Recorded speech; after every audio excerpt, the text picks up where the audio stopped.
Hey everyone, all right, I want to talk about birth control, and I'm going to preface this by saying that I'm not saying get off of it or get on it.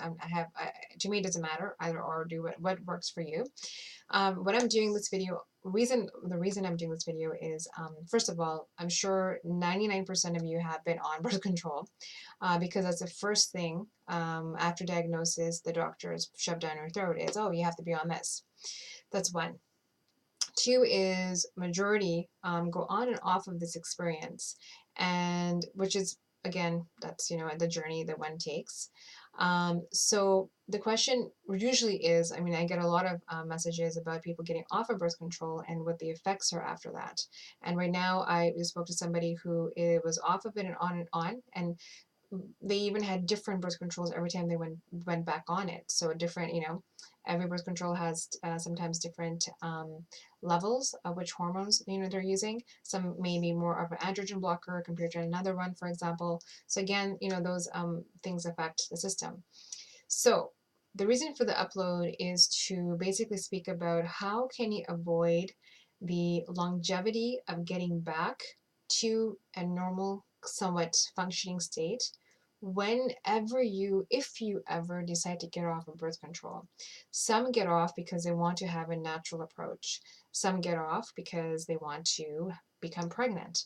And what I'm finding is that because one is taking the birth control, because the symptoms are being hidden and they're being blanketed, they can't see, they're being stopped or muffled, whatever it is, they then are not really concentrating on supplementation and diet.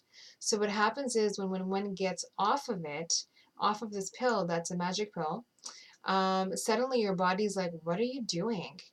I am empty. I haven't been functioning on my own. And where are all these nutrition, the nutrition that I needed? Where is it?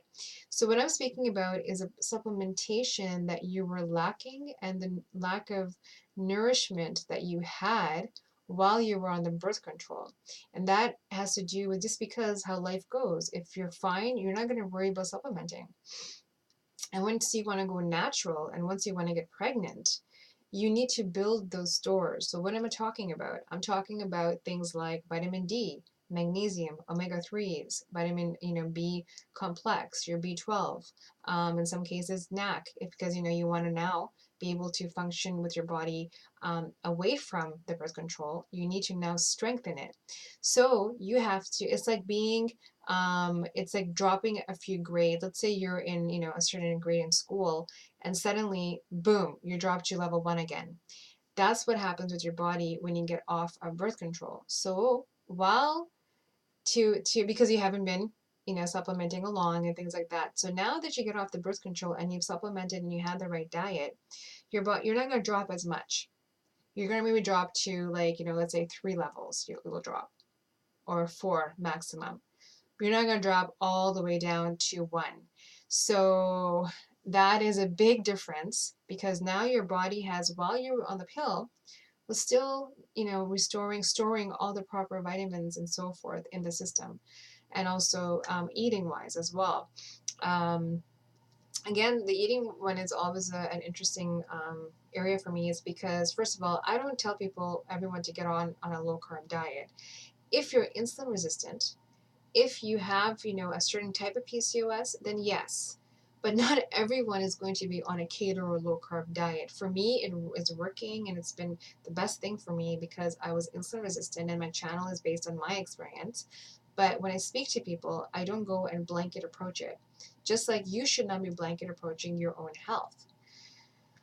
So I'm hoping this is, making some sense. So in that case, when it comes to diet, figure out, where you sit, where you stand, check, if you're pre-diabetic, all those things, get your blood tests done.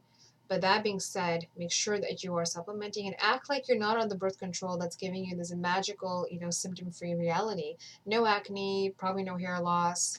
You may have some weight gain depending on how you're responding to the birth control. Hirsutism, most likely will be controlled to a larger extent. So these things, help, because it's, giving this kind of, again, very nice cover up. But once you get off of it, that's when, things get a little chaotic.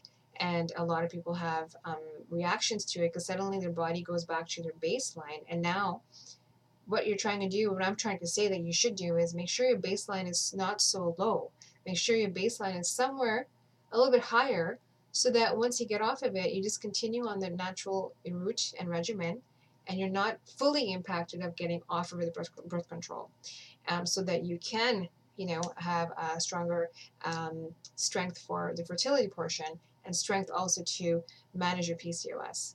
So I hope this made sense. Any questions or comments, let me know. This is an ongoing thing that I've been dealing with for the past few years, is people getting on and off of birth control, or some just getting off. And the biggest issue has been this, that no one that I've spoken to, like literally, some of you maybe, in a very small percentage that is, but the exposure that I've had in the conversations, people are not taking their supplements. And again, it's, I've asked a few and they say, well, they didn't think they had to because they were fine on the birth control.